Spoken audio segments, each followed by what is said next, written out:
It's amazing what you can do. But anyway, so you can meditate in any place, in a hotel room, that is fine. It's great to meditate in a hotel room because you can spread good energy out there. Because sometimes hotels are not the best of places, all sorts of stuff goes on in there. And also people are very tired, sometimes they get drunk in the hotels. It's a great place to spread some good karma, some good energy. So out of compassion for all beings, you can meditate and spread loving kindness in hotel rooms. I was told not to, as it may attract spirits. Is it true? Only if you ring the room service will you attract the spirit cart. The ghost bottles. So don't ring up for the bottle ghosts. It will only attract good spirits. Remember, if you're a meditator, you're more powerful than the bad spirits. The good spirits, they will come to you and protect you. So you only get good spirits if you meditate, not bad ones.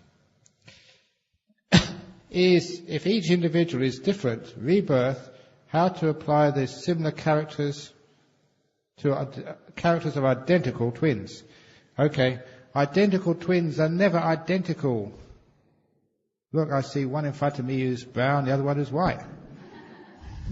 Are you identical twins? Not really. You look pretty similar. But I know that sometimes it's weird how people are pretty close together, but they always have some differences. If you don't believe me, ask their mothers. The mothers always know which one is which shows they aren't the same. They have slightly different characters and sometimes hugely different characters. For example, I know one pair of identical twins. One is one of my disciples, he's a Buddhist. The other one is a Catholic. They're identical twins. Completely different religions, let alone sort of looking the same. So they are different because different streams of consciousness come into the womb. There's similarities because if you're going to share a womb together and you're going to be identical twins, you must have done some karma in the past together. There must be some connection there, and that's a connection from previous lives, gives them similar experiences, similar outlooks. Because usually if you had a choice, if you're a Buddhist, would you share a womb with a Catholic? The chances are you'd be attracted together, birds of the same feather fly together. So you'd probably actually go into the same womb together. So usually, most twins would be a Catholic with a Catholic, a Buddhist with a Buddhist. No twin share in the womb. And that's what happens, you see. That explains why many twins have got similar characteristics, but they aren't the same characteristics. Okay, next question. If parents divorce because of extramarital affairs, must be lots of extramarital affairs going on around here. There are many instances that children experience similar situation, i.e. they or their spouses have extramarital affairs and divorce. Is it because of bad karma of parents? Yes, it is. Because, we set the example to others. We teach by example much more than words. So if the parents, say to their children, you've got to keep your precepts, when you go to university, don't drink, don't take drugs. But the parents are hypocrites, and then the children won't follow. Remember when I was a school teacher, there was a rule in the school I was teaching at, no smoking. And the children would complain to me. They said, look, there's a rule for no smoking, but every time we knock on the staff room door and the door opens, there's billows of smoke come out where the teachers were. Because the teachers were ordered to smoking. They said, you're just a bunch of hypocrites. And I said, yeah, they are. I didn't smoke, but the other ones did. And said, if you're going to tell other people not to do something, you should not do it yourself. There's that wonderful story of Gandhi. It was in his autobiography. When he was a young student in London studying law, like many students in those days who were staying in a boarding house with a landlady, just a room, she'd make all the meals for him. One day she came up to him and said, Mr. Gandhi, he was only a student at this time, I want your help. My son is eating too much sugar. It's bad for his health. I've told him many times. He won't listen to me. But I don't know why, for some reason, he respects you. Can you please tell my son not to take too much sugar? And Mr. Gandhi said, yes, I will say that. I will tell your son, madam. The days went past. They turned into weeks. and the son was still taking as much sugar as before. So the landlady went up to Mr. Gandhi and said, "Mr. Gandhi, do you remember that conversation we had where I asked you to intervene and talk with my son to stop him taking sugar?" He said, "I remember that, madam." "Well, you promised me you'd talk to my son, but you haven't. Why?" And she said, "I have, madam. I only talked to him this morning." "Why did you wait so long?" said the landlady. "I had to wait till this morning to talk to your son, madam, because it was only yesterday that I gave up sugar." And that's actually why he became a great man. No hypocrisy at all. If you're going to tell other people to keep the 5 precepts, you have to keep those precepts yourself first. If you're going to teach your children to be good, caring, committed to the relationship, their children, your parents, they've got to do their job. You have to do your job as well. And if you teach your children by example, it's all right to cheat on your wife, then of course they're going to learn that. And that's not going to make them be adulterous, but it's going to incline them to adultery. That's why, if you're going to be a parent, you really have to look at yourself and say, am I worthy of being a parent? Make sure you have your precepts, you have your wisdom. Being a parent, being a husband, being a wife is full of sacrifice. It's not just for your own pleasure. It's for service to your family, for letting go.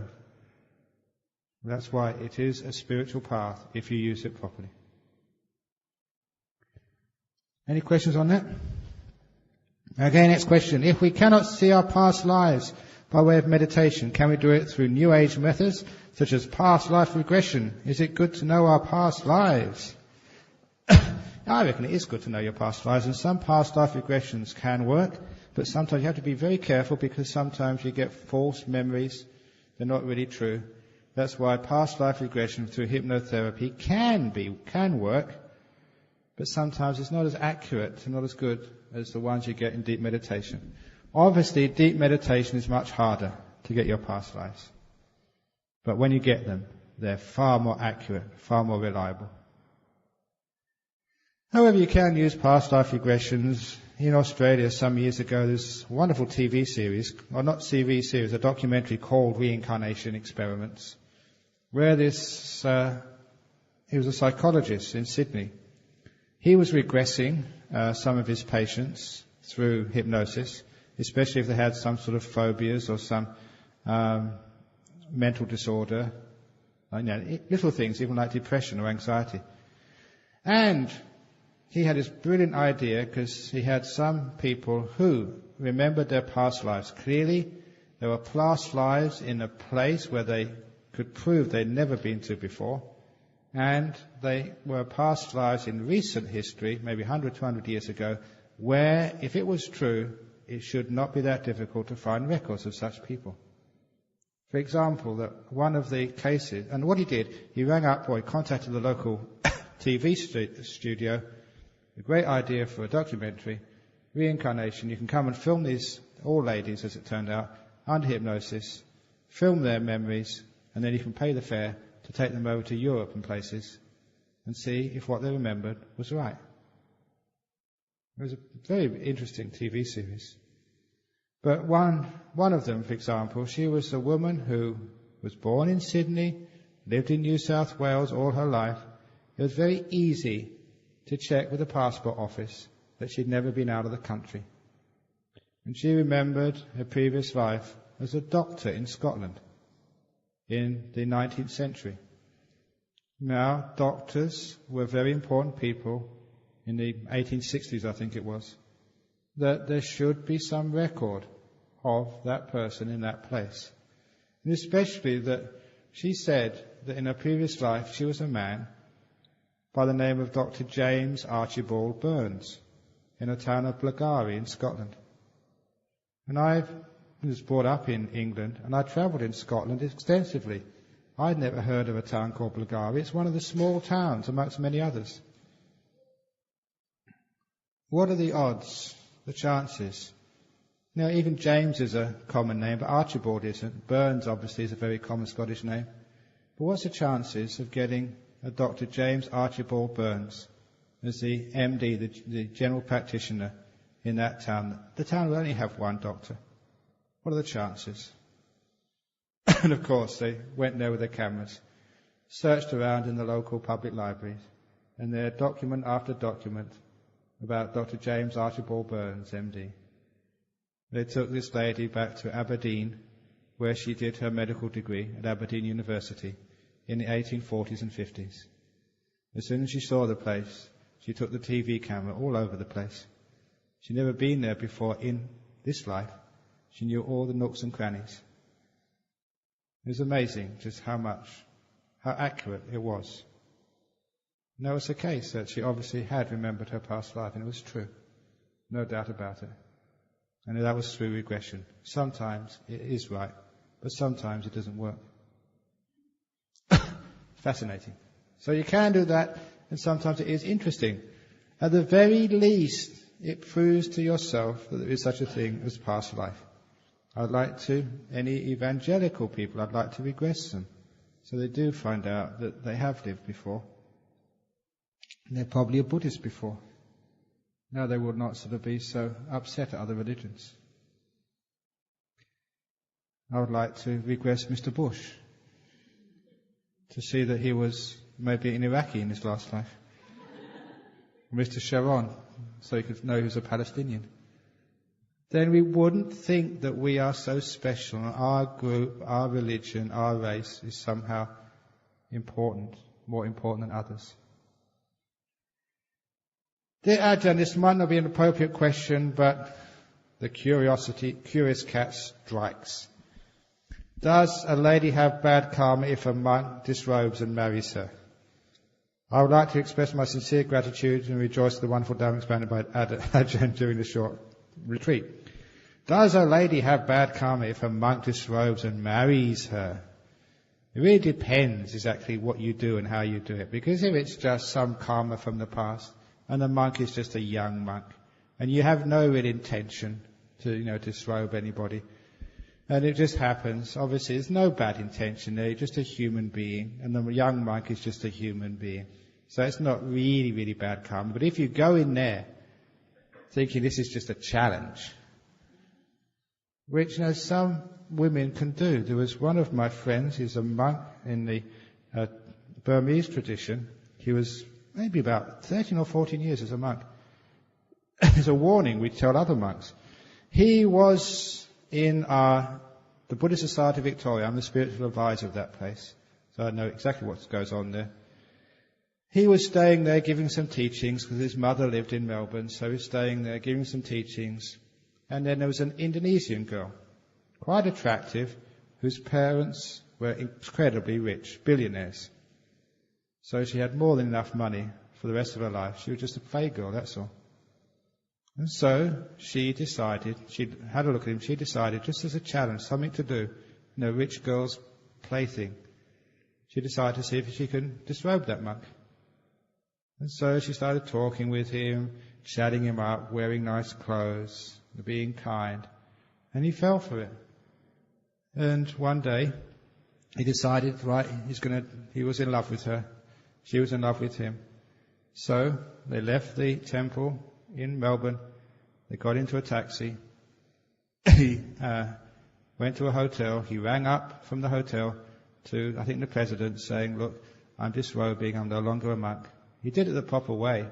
Went into the hotel room. They had one night together. He thought, right, that's it. I'm going to fall in love. I'm going to marry this girl.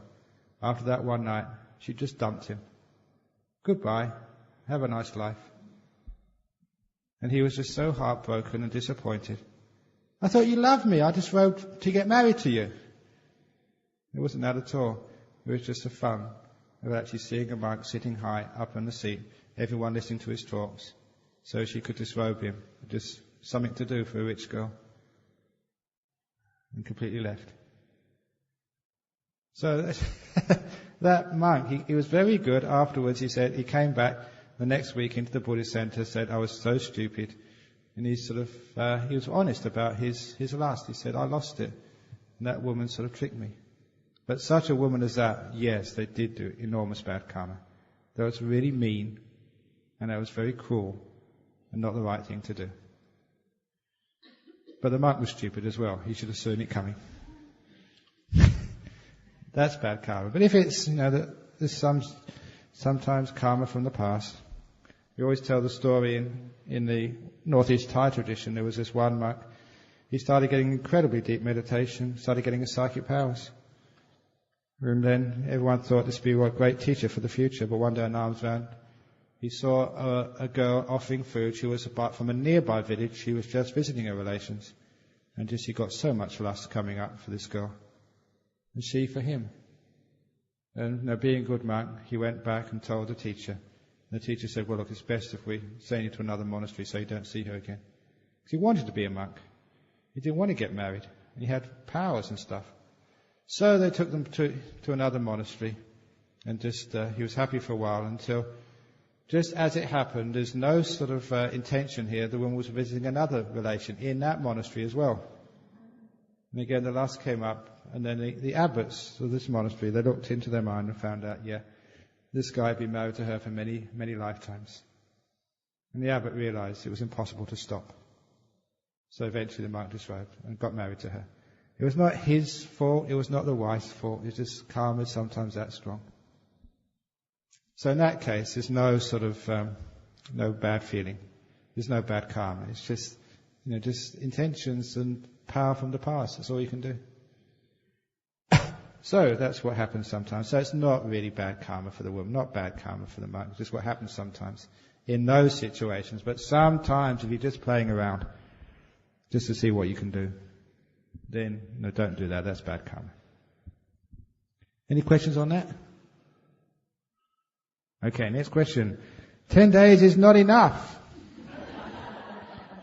Now be easily satisfied, be contented, Happy indeed to follow in the footsteps of the Buddha. Twice I'm at the door of jhanas, but my heart couldn't take it. I tried mind programming, but now not working. I believe that I shall still need to polish up my paramis. Correct me if I'm wrong, Bhante. You don't know how close it may be. Sometimes you say, it's the last day, give up.